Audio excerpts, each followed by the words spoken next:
నమస్తే, జర్నలిస్ట్ మీ కేఎంఆర్. ప్రస్తుతం 2024 ఎన్నికల ప్రక్రియ ముగిసిన తర్వాత కూటమి ప్రభుత్వం ఏర్పడి 90 రోజులు దాదాపుగా దాటుతుంది. ఇప్పుడు వైఎస్ఆర్సీపీ రాష్ట్రంలో పెద్ద చర్చకు దారితీస్తుంది. వివిధ హోదాల్లో ఉన్న నాయకులు పార్టీ అధికారంలో ఉన్నప్పుడు అధికార పదవులు తీసుకుని వైఎస్ఆర్సీపీ ఎన్నికల్లో ఓడిపోయిన తర్వాత ఆ పదవులకి కొంతమంది రాజీనామా చేస్తున్నారు, కొంతమంది పదవులతోనే పార్టీలు మారే పరిస్థితి ఏర్పడింది. ఇప్పుడు ఆంధ్రప్రదేశ్లోనే కాదు, గోదావరి జిల్లాలో పెద్ద చర్చ నడుస్తుంది. ఉమ్మడి పశ్చిమ గోదావరి జిల్లా పరిషత్ చైర్మన్ గంటా పద్మశ్రీ ప్రసాద్ గారి యొక్క రాజకీయ భవిష్యత్. వైఎస్ఆర్సీపీలో జడ్పీ చైర్మన్ పదవిని అలంకరించారు, ప్రభుత్వం మారింది. చైర్మన్ పదవిని కాపాడుకోవడంతో పాటు అధికారం కావాలి కాబట్టి అధికారం కోసం ఇప్పుడు పక్క పార్టీల కోసం అరువులు చేస్తున్న పరిస్థితి కనిపిస్తుంది. ఇప్పుడు ప్రస్తుతం గత వారం రోజులుగా మూడు ముక్కల ఆటలాగా ఉమ్మడి పశ్చిమ గోదావరి జిల్లా చైర్మన్ గంటా పద్మశ్రీ ప్రసాద్ గారు ప్రస్తుతం ఎటు వెళ్ళాలి అనే దాని మీద ఒక నిర్ధారణకి రాలేని పరిస్థితి. ప్రస్తుతం జంక్షన్లో ఉన్నాడు ఆయన. ఏ పార్టీలోకి వెళ్ళాలి, టీడీపీకా జనసేనకి? ముందు జనసేనకు అని చెప్పి క్లారిటీకి వచ్చేసారు ఫస్ట్లో. గత 10 days క్రితం, అంటే ఈ నెల 7వ తారీఖున, ఆగస్టు 7వ తారీఖున జనసేనలో జాయిన్ అవ్వడానికి ముహూర్తం ఖరారైంది. అంత సిద్ధమైన తరుణంలో మళ్ళా తెలుగుదేశం పార్టీ వైపు చూపు మళ్ళింది. మరి తెలుగుదేశం పార్టీలో ఒక ప్రముఖ లాయర్ గారు విశ్వ ప్రయత్నాలు చేశారు. జడ్పీ చైర్మన్ గంటా పద్మశ్రీ ప్రసాద్ గారిని టీడీపీలో జాయిన్ చేయించాలని. ఇంకా ప్రముఖ లాయర్ గారు ఆ యొక్క ప్రయత్నాలు కొనసాగిస్తూనే ఉన్నట్టు తెలుస్తుంది. మరి తెలుగుదేశం పార్టీ సంబంధించిన డెల్టా ప్రాంతానికి సంబంధించిన మంత్రి కూడా గంటా పద్మశ్రీ ప్రసాద్ గారిని టీడీపీలో జాయిన్ చేయడానికి కూడా టీడీపీ అధిష్టానం దగ్గర రాయబారం నడిపి ఓకే చేసినట్టుగా కూడా తెలుస్తుంది. కానీ తాజాగా ఇప్పుడు మనకందిన సమాచారం అయితే ఎంటీవీకి అత్యంత సన్నిహితుల ద్వారా ఉన్న సోర్స్ ప్రకారం అయితే ప్రస్తుతం గంటా పద్మశ్రీ ప్రసాద్ గారు జనసేన పార్టీలోకి వెళ్ళాలని దాదాపుగా ఒక నిర్ణయానికి వచ్చినట్టు తెలుస్తుంది. నిన్న మరి ఉమ్మడి పశ్చిమ గోదావరి జిల్లా చైర్మన్ గంటా పద్మశ్రీ గారి హస్బెండ్ వైఎస్ఆర్సీపీ ఏలూరు జిల్లా బీసీసీఎల్ అధ్యక్షులు గంటా ప్రసాద్ గారు నిన్న విజయవాడలో మరి ఆంధ్రప్రదేశ్ ఉప ముఖ్యమంత్రి జనసేన పార్టీ అధినేత పవన్ కళ్యాణ్ గారి యొక్క సోదరుడు కొనిదెల నాగబాబు గారిని విజయవాడలోని ఒక ప్రముఖ ప్రైవేటు హోటల్లో దాదాపుగా నిన్న మధ్యాహ్నం కలిసి 1 గంట 2 గంటల పాటు సుదీర్ఘంగా చర్చలు జరిపినట్టు తెలిసింది. మరి జంగారెడ్డిగూడానికి చెందిన ఏజెన్సీ నాయకుడిగా పేరు పొందిన కరాటం రాంబాబు గారు, గంటా ప్రసాద్ గారు, ఇంకా కొద్దిమంది సన్నిహితులు, మరి ఎవరనేది ఇంకా క్లారిటీ రాలేదు కానీ కొద్దిమంది సన్నిహితులతో నిన్న మధ్యాహ్నం కొనిదెల నాగబాబు గారిని కలిసి గంటా ప్రసాద్ గారు మాట్లాడినట్టు తెలిసింది.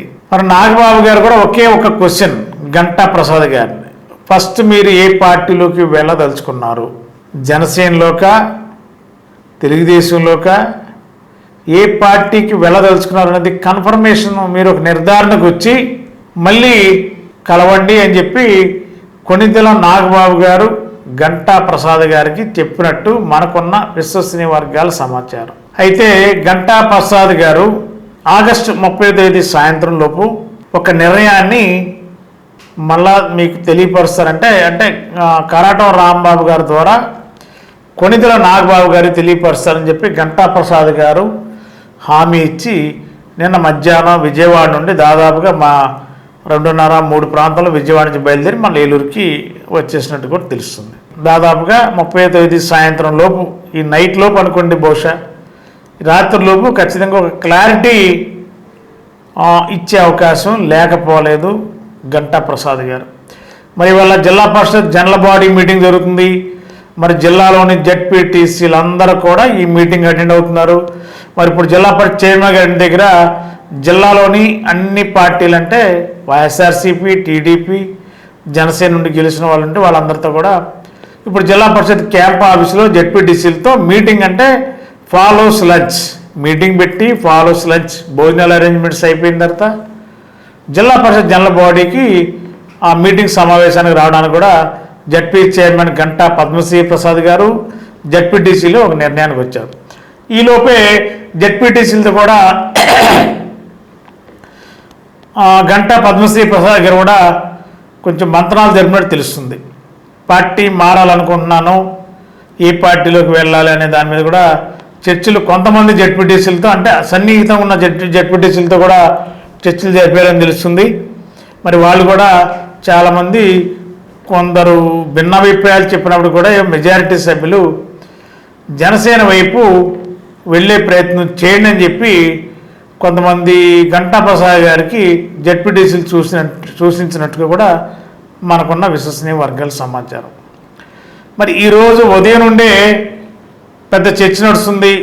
గంటా ప్రసాద్ గారు నిన్న మొన్నటి వరకు టీడీపీలోకి వెళ్ళటం ఖాయం, కన్ఫర్మేషన్ అని చెప్పి చర్చ బయట జరుగుతున్న తరుణంలో ఈరోజు ఉదయం నుండే కొంతమంది ముఖ్యులు మరి గంటా ప్రసాద్ గారికి అత్యంత సన్నిహితులు, మరి ఆ సామాజిక వర్గం నుండే మరి కొంతమంది ప్రసాద్ గారికి సహకారం అందిస్తూ, మరి ఏలూరు నగరంలో ప్రసాద్ గారికి అత్యంత స్నేహితులు ఉన్న కొంతమంది ఒకరిద్దరు ఎంటీవీతో వారి అభిప్రాయాన్ని షేర్ చేసుకున్నప్పుడు కూడా ఉమ్మడి పశ్చిమ గోదావరి జిల్లా పరిషత్ చైర్మన్ గంటా పద్మశ్రీ ప్రసాద్ గారు జనసేన పార్టీలోకి వెళ్ళటం ఖాయమే ఒక నిర్ణయానికి అయితే గంటా ప్రసాద్ గారు వచ్చారని కూడా 2-3 నాయకులు నాతో ఫోన్లో మాట్లాడినప్పుడు కూడా విషయాన్ని ధృవీకరించారు. దాదాపుగా జనసేనలోకి గంటా ప్రసాద్ గారు వెళ్ళటం ఖాయమనేది ఒక క్లారిటీకి వచ్చారు.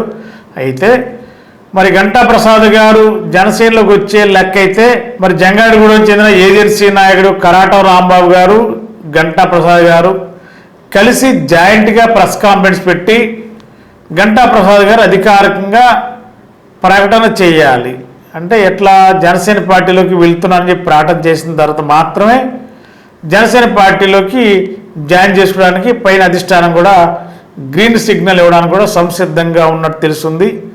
మరి ఏదేమైనా ఇప్పుడు గంటా ప్రసాద్ గారు జంక్షన్ పాయింట్లో ఉన్నారు, కూటమి జంక్షన్లు ఉన్నారు. తెలుగుదేశం పార్టీలోకి వెళ్ళాలా, జనసేనలోకి వెళ్ళాలా, మరి బీజేపీకి అంటే వెళ్ళడానికి పెద్ద ఇంట్రెస్ట్ ఉండకపోవచ్చు. కానీ ఈ 3 పార్టీలు, ఈ 2 పార్టీలు ఏదో పార్టీకి అనేది చర్చ నడుస్తున్నదని ఇంకా ఒక నిర్ధారణకి అయితే ఇంకా రాలేదు. గంటా ప్రసాద్ గారు ఇంకా కూడా ఒక నిర్ధారణకి రాలేదని అంటే అధికారికంగా ఆయన లాస్ట్ మినిట్ వరకు ఏ పార్టీలో చేరతారని చెప్పే క్షణం వరకు కూడా ఇంకా జంక్షన్లోనే గంటా కొట్టుమిట్టాడుతున్నట్టుగా కూడా తెలుస్తుంది. మరి ఈ నేపథ్యంలో ఈరోజు సాయంత్రానికి ఒక క్లారిటీ వచ్చే అవకాశం లేకపోలేదు. మరి దాదాపుగా మళ్ళా మనస్సు మార్చుకుని టీడీపీకి ఫస్ట్ జనసేనకు వెళ్ళాలనుకున్నారు, తర్వాత మళ్ళీ టీడీపీలోకి వెళ్ళాలనుకున్నారు. మరొక ప్రముఖ లాయరు దౌత్యం చేశారు, రాయబారం నడిపారు, విశ్వ ప్రయత్నాలు ఇంకా చేస్తూనే ఉన్నారు. మరి ఒక ప్రముఖ లాయర్ చేస్తున్న ప్రయత్నాలు జడ్పీ చైర్మన్ గంటా ప్రసాద్ గారిని టీడీపీలోకి తీసుకురావాలని ప్రయత్నాలు చేస్తున్న దానికి మరి దెందులూరు నియోజకవర్గం తెలుగుదేశం పార్టీకి సంబంధించిన ప్రజాప్రతినిధి కూడా తీవ్రంగా వ్యతిరేకిస్తున్నట్టుగా కూడా మనకున్న సమాచారం. మరి ఇలాంటి సంకట స్థితి పరిస్థితుల్లో మరి గంటా ప్రసాద్ గారు కూడా కొంత డైల్మాలో పడి మళ్ళా వెనక్కి వచ్చి టీడీపీని కాదని జనసేన పార్టీలోకి వెళ్ళాలని ఒక ఏకాభిప్రాయానికి దాదాపుగా వచ్చినట్టు తెలుస్తుంది. మరి ప్రస్తుతం టీడీపీకి వెళ్ళే ఆలోచన విరమించుకుని జనసేనలోకి వెళ్ళాలనేది ఒక ఆలోచనగా ఉన్నారనేది మనకున్న సమాచారం. ఏదేమైనా ప్రస్తుతం గంటా ప్రసాద్ గారు నిన్న మధ్యాహ్నం విజయవాడలో కొణిదెల నాగబాబు గారిని కలిశారు.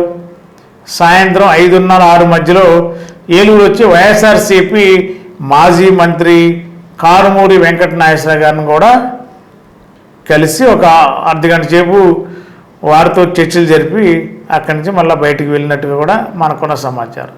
ఇప్పుడు ఇంతకీ గంటా ప్రసాద్ గారు వైఎస్ఆర్సీపీలో ఉంటారా, టీడీపీలోకి వెళ్తారా, జనసేనలోకి వెళ్తారా ఒక నిర్ధారణకైతే రాలేదు. కానీ పార్టీ మారడం పక్కా అనేది మాత్రం క్లారిటీ ఉంది. అది ఏ పార్టీలోకి, జనసేనకా టీడీపీలో కంటే మరి ఈరోజు ఉదయం నుండే చక్కెర్లకు కొడుతున్నాయి. గంటా జనసేనలోకి గంట కొట్టబోతున్నారు అని. కాబట్టి మనకు అందిన సోర్స్ కూడా, ఎంటీవీకి అందిన పక్కా ఇన్ఫర్మేషన్ కూడా ఈరోజు సాయంత్రానికి జనసేనలోకి వెళ్ళడానికి గంట క్లారిటీగా జనసేన పార్టీ అధిష్టానానికి గంట కొట్టనున్నారు. క్లియర్గా వారికి ఇన్ఫర్మేషన్ ఇచ్చి జాయిన్ అవ్వడానికి సిద్ధంగా ఉన్నారని కూడా తెలుస్తుంది. గంటా ప్రసాద్ గారు క్లారిటీ ఈరోజు సాయంత్రానికి ఇచ్చిన తర్వాత 2 రోజుల్లో, అంటే గంటా ప్రసాద్ గారు నిర్ధారించుకున్న ముహూర్తం ప్రకారం ఏ ముహూర్తానికి జాయిన్ అవ్వాలని అనుకుంటే ఆ ముహూర్తానికి మాత్రమే గంటా ప్రసాద్ గారిని, అంటే జడ్పీ చైర్మన్ గారి దంపతుల్ని జనసేన పార్టీలో జాయిన్ చేయడానికి జనసేన పార్టీ అధిష్టానం కూడా సిద్ధంగా ఉంది. మరి ఆ దిశగా నాగబాబు గారు, కొణిదెల నాగబాబు గారు కూడా మరి అన్ని రకాలుగా ఏర్పాట్లు చేసినట్టు తెలిసింది. ఏదేమైనా ఉమ్మడి పశ్చిమ గోదావరి జిల్లా పార్టీ చైర్మన్ గంటా పద్మశ్రీ ప్రసాద్ గారు ప్రస్తుతం మళ్ళీ టీడీపీని కాదనుకుని జనసేన పార్టీలోకి వెళ్ళాలనేది ఒక నిర్ణయానికి దాదాపుగా వచ్చినట్టు తెలుస్తుంది. అధికారికంగా ప్రకటన చేయాలి. ఈలోపు మళ్ళీ వైఎస్ఆర్సీపీ ముఖ్య నాయకులతో కూడా సంప్రదింపులు కొనసాగిస్తూనే ఎవరిని కూడా దూరం చేసుకోకుండా అందరితో ఉన్నట్టునే పార్టీ మారాలని మాత్రం దృఢ సంకల్పంతో ఉన్నారు గంటా ప్రసాద్ గారు. పార్టీ మారడం ఖాయం, అది కూడా జనసేనలోకి వెళ్ళడం ఖాయం అనేది స్పష్టంగా కనిపిస్తుంది. ఎంటీవీ తెలుగు డిజిటల్ మీడియా ఇంత ముందే ఇచ్చేసాం. జనసేనలోకి ఫస్ట్ బ్రేకింగ్ ఎంటీవీ ఇచ్చింది. మళ్ళీ తర్వాత గంటా ప్రసాద్ గారు తన యొక్క మనసు మార్చుకుని, తన దిశని మార్చుకుని మళ్ళీ టీడీపీ వైపు మళ్ళినప్పుడు కూడా ఫస్ట్ బ్రేకింగ్ ఎంటీవీ బ్రేక్ చేసింది. మరి నిన్న మధ్యాహ్నం విజయవాడలో ఒక నోవాటెల్ హోటల్లో జరిగిన సుదీర్ఘమైన చర్చల్లో మరి కొణిదెల నాగబాబు గారితో జరిగిన చర్చల ఫలితంగా జనసేనలోకి వెళ్ళాలనేది దాదాపుగా ఒక నిర్ణయానికి వచ్చేసి అధికార ప్రకటన మాత్రం చేయాలి. ఏదేమైనా గంటా ప్రసాద్ గారు జనసేనలోకి వెళ్ళటం ఖాయంగా కనిపిస్తుంది. మరి అది 2-3 రోజుల్లో అధికారికంగా జనసేన పార్టీ కండువ కప్పడానికి గంటా ప్రసాద్ గారు సంసిద్ధంగా ఉన్నట్టు కూడా మనకున్న అత్యంత విశ్వసనీయ వర్గాల సమాచారం. గత 20 సంవత్సరాలుగా దంత సమస్యలతో పాటు దవడ మరియు ముఖ సంబంధ సమస్యలకు చక్కని చికిత్సలు అందిస్తున్న శ్రీ రామకృష్ణ దంత వైద్యశాల, నరసింహారావుపేట, ఏలూరు. ఎమర్జెన్సీస్ లో వాడే ఆక్సిజన్ కాన్సంట్రేటర్లతో పాటు air purifier, UV light steriliser, ULV fogger వంటి పరికరాల ద్వారా పరిశుభ్రమైన వాతావరణంలో చికిత్స అందించబడుచున్నది. ఆర్వీజీ ద్వారా అతి తక్కువ రేడియేషన్ ఉపయోగించి దంత వ్యాధి నిర్ధారణ మరియు రూట్ కెనాల్ వైద్యం చేయబడుచున్నది. డెంటల్ లేజర్ ద్వారా కుట్లు లేకుండా సర్జరీలు, ఇంప్లాంట్స్ కిట్స్ ద్వారా పళ్ళు లేని వారికి ఫిక్స్డ్ దంతాలు, రూట్ కెనాల్ చికిత్సలకు ఎండో మోటార్ వంటి ఆధునిక పరికరాలు కలిగిన నమ్మకమైన డెంటల్ క్లినిక్. అత్యంత ప్రామాణికమైన ఆటోక్లావింగ్ పద్ధతిలో శుభ్రపరిచిన ఇన్స్ట్రుమెంట్స్ వాడడం మా ప్రత్యేకత. దంత సమస్యలకు చికిత్సతో పాటు విరిగిన దవడ మరియు ముఖ ఎముకలకు చికిత్స, ఎత్తు మరియు వంకర దవడలకు కాస్మెటిక్ సర్జరీ, యాక్సిలో ఫేషియల్ వంటి చికిత్సలకు చిరునామా శ్రీ రామకృష్ణ దంత వైద్యశాల, వేములపల్లి రెసిడెన్సీ అపార్ట్మెంట్, నరసింహారావుపేట, ఏలూరు. 1989లో విజయ స్కిన్ హాస్పిటల్, 2011లో విజయ లేజర్ సెంటర్, 2016లో విజయ హెయిర్ కేర్ సెంటర్ ప్రారంభించిన ప్రముఖ చర్మ వ్యాధుల నిపుణులు, గోల్డ్ మెడలిస్ట్ డాక్టర్ సుబ్బారావు గారి నేతృత్వంలో గత 35 సంవత్సరాలుగా నిరంతరం వైద్య సేవలు అందిస్తున్న ఏకైక అత్యంత ఆధునిక సంస్థ మీ Vijaya hair skin and laser centre. ఏలూరులో మొట్టమొదటిసారిగా అన్ని రకాల పరికరములతో పెట్టిన ఏకైక సంస్థ Vijaya hair skin and laser centre. అనుభవజ్ఞులైన డాక్టర్స్ చే అత్యంత మెరుగైన వైద్య సేవలు అందిస్తున్న సంస్థ. అన్ని రకాల ట్రీట్మెంట్లు, hair, skin, nails, hair transplantation, skin tightening, tattoo removing వంటి అన్నిటికీ కూడా ఏకైక సంస్థ Vijaya hair and laser centre. మా అడ్రస్ శంకరమఠం వీధి, ఆర్ఆర్పేట, ఏలూరు 2.